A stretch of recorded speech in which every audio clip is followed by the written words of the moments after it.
Bonjour, chers frères et sœurs en Christ. Bonjour, chers frères et sœurs croyants. Je veux parler d'un geste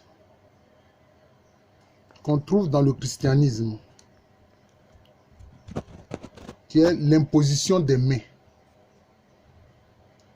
Imposer les mains pour transmettre soit la guérison, pour transmettre une onction. Mais cette imposition des mains était déjà pratiquée dans la société juive. Mais elle a pris une importance particulière avec le Seigneur Jésus-Christ. On voit dans des passages de l'évangile où on lui demande d'imposer les mains aux malades pour les guérir. Lui-même, il a imposé des mains aux enfants. Quand les apôtres voulaient chasser les enfants, il dit non, laissez les petits enfants venir à moi. Le royaume des cieux appartient à ceux qui sont semblables aux enfants, qui sont tout petits, qui sont humbles. Et il imposait les mains pour les guérir. Et vous remarquerez que dans la transmission apostolique, pour être prêtre, pour être évêque, etc., il y a l'imposition des mains. Mais d'où vient cette pratique et comment on peut la comprendre spirituellement?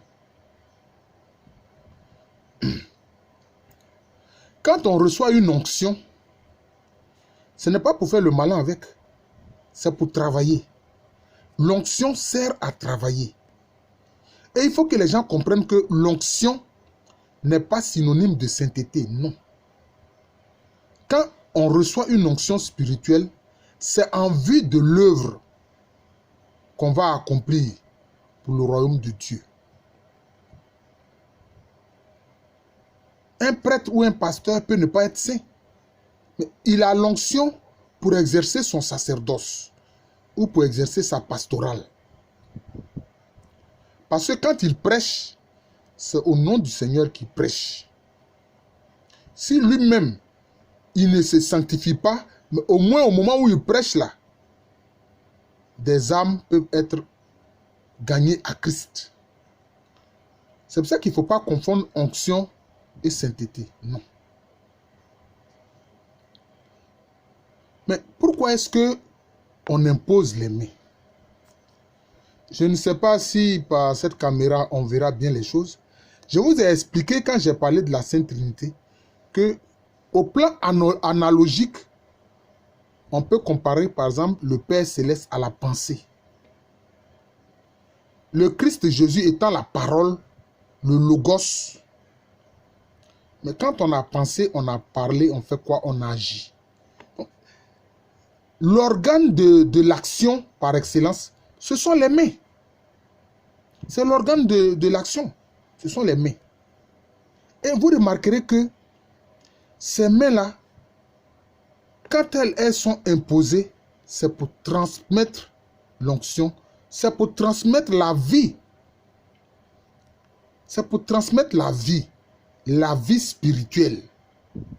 Et curieusement, transmettre la vie spirituelle par rapport à la transmission apostolique. Mais vous regardez les mains, j'espère qu'on verra bien. Mais vous voyez, les mains, parce qu'on ne voit pas bien. Mais vous voyez la main à la forme de l'utérus. Ah oui, je vous le dis. Les paumes là, notamment les paumes. Quand on joint les paumes des deux mains, ça a la forme de l'utérus. L'organe qui transmet la vie. C'est la réalité. Joignez vos deux mains et vous verrez bien, pour ceux qui connaissent bien le schéma de l'utérus de la femme, ils verront que ça a la forme de l'utérus. Donc de l'organe qui transmet la vie. Dieu a créé son univers, ce n'est pas par hasard.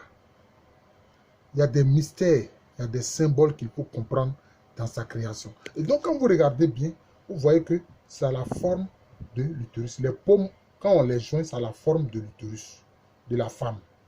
L'organe qui porte la vie. Vous voyez. Donc c'est ça. C'est pour ça que c'est par les mains qu'on impose les mains pour transmettre la vie spirituelle, en fait. Oui, pour transmettre la vie spirituelle. Hein? Depuis la succession même prophétique, les prophètes faisaient cela. Et c'était accompagné par l'onction d'huile. Voilà. Par l'onction d'huile. Qui est aussi quelque part une manifestation du Saint-Esprit. Hein? Le Saint-Esprit se manifeste comme eau vive, comme feu, on l'a vu. Pendant la Pentecôte, c'est le feu. C'était des langues de feu. Quand Élie s'est enfui, créant que la reine Jézabel l'assassine, mais quand le Seigneur s'est manifesté à lui, c'était quoi? Comme c'était un souffle bien tenu. Un souffle, le souffle de vie. Un souffle calme. Oui. Donc c'est cela. Et donc l'imposition des mains, c'est important, c'est fondamental. C'est pour ça qu'il ne faut pas laisser n'importe qui vous imposer les mains. Parce que, en vérité, si ce n'est pas quelqu'un qui se sanctifie, qui est lié vraiment au Seigneur, il peut vous transmettre cette turpitude. Ah, il peut vous transmettre cette turpitude. C'est pour ça que Paul recommandait de ne pas se précipiter dans l'imposition des mains. Voilà. Ne pas se précipiter dans l'imposition des mains. Et quand on veut communiquer le Saint-Esprit à autrui, on peut lui imposer les mains. Voilà. Qui est le Seigneur, le Saint-Esprit, c'est le Seigneur qui donne la vie. La vie, c'est la personne de Jésus, mais c'est le Saint-Esprit qui donne la vie. Voilà. Qui communique cette vie-là, la vie divine. Vous voyez, c'est cela. Mais aussi, comme aussi le Saint-Esprit aussi est lié au souffle, on a vu, Jésus de sa bouche a soufflé sur ses apôtres et a dit, recevez le Saint-Esprit. Hein?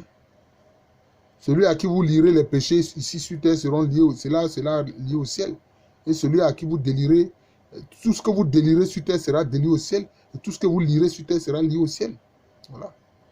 Ceux à qui vous retiendrez les péchés sur terre, cela sera retenu au ciel. Voilà. Ceux à qui vous remettrez les péchés ici sur terre, cela sera remis au ciel. Voilà. L'importance de l'imposition des mains dans la transmission apostolique et pastorale. Dans la transmission de la vie divine. Je vous remercie. Je suis le frère Jean de l'amour de Jésus, c'est mon nom spirituel. Et à l'état civil, je suis le professeur Alou Kwame Remi. Merci encore et à bientôt.